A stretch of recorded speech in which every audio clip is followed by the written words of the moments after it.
আসসালাম। ভাই আপনি কে? Sir audition sir. অডিশন দিয়ে এসেছেন? খুব ভালো কাজ করেছেন। তা ভাই আপনার নামটা কি? কি? আব্দুল? আমারে কইতে দেন স্যার। আপনি তো বলবেন। হ্যাঁ বলেন। কি? আকাশ? ধর্মশাই আমারে বলতে দেন। আবুল স্যার। আবুল। তা আপনি নায়ক হতে এসেছেন, আপনি কি করেন? স্যার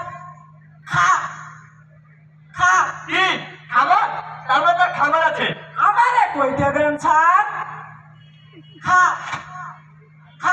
কি খালাসি? ধর্মশাই বেশি বলেন খালি। আমারে কইতে দেন। খামারি খয়রাতি স্যার। ও খয়রাতি। তার মানে আপনি ভিক্ষা করেন আর আপনি এখানে আছেন নায়ক হইতে? স্যার বেশ বেশ, খুব ভালো করছেন। আসছেন যখন তাহলে একটা অডিশন দিয়েই যান। এই যে আমাদের নায়িকা হিরোইন, মনে করেন এই নায়িকাকে নিয়ে একজন ভিলেন পালিয়ে যাচ্ছে, তখন আপনি কি করবেন? আপনার এক্সপ্রেশন তখন কি হবে দেখি তো একটু।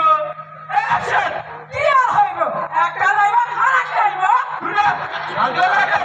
অভিনয় করে দেখান।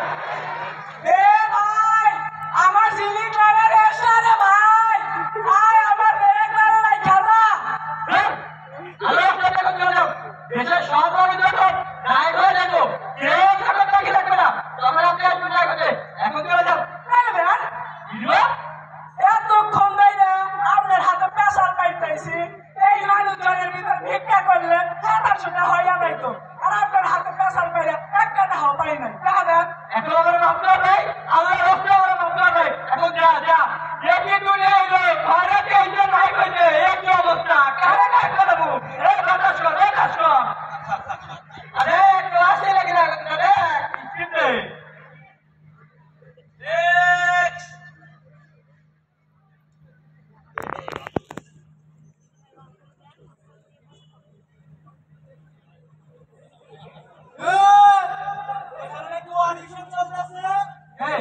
অডিশন হচ্ছে। তা আপনাকে তো চিনলাম না। তুই আমার স্যার। আমি দেখবো হাড্ডি মাসুদ। তাহলে আপনি এখানে কেন এসেছেন? নায়ক হতে এসেছেন নাকি হিরো হতে এসেছেন? কি করি আমার দেখানি নায়ক নায়ক বলে ভাই। আমি ভিলেনের অভিনয় করি। ভিলেন ভাই মনে করেন আপনার নায়িকাকে নিয়ে নায়ক পালিয়ে যাচ্ছে, তখন আপনি কি করবেন? আপনার এক্সপ্রেশন তখন কি হবে দেখি না একটু। অ্যাকশন! কি তুই তো হাড্ডি মাসুদের মান সম্মান নিয়ে ভুলাই মিশালি। হাড্ডি মাসুদের নায়িকা নিয়ে কে নায়িকা পাইবো? আয় বেটা গাল দে ভাই মনে করেন নায়িকা বাবার কাছে বিয়ের প্রস্তাব পাঠিয়েছে, কিন্তু তার বাবা রাজি হলো আপনার প্রস্তাবে, তখন আপনি কি করবেন? তখন আপনার এক্সপ্রেশন কি হবে সেইটা দেখা দেখি তো। অ্যাকশন! ওই বেটা আমার প্রস্তাবে রাজি হইব না। হাড্ডি মাসুদের প্রস্তাবে রাজি হইব না। গাল দে এই হাড্ডি মাসুদ পেয়েছেন নাকি জোর করে অভিনয় করতে চাচ্ছেন? আপনি কি মনে করেছেন আপনার এই অন্যায় আপনার মেনে নেব? কখনোই না।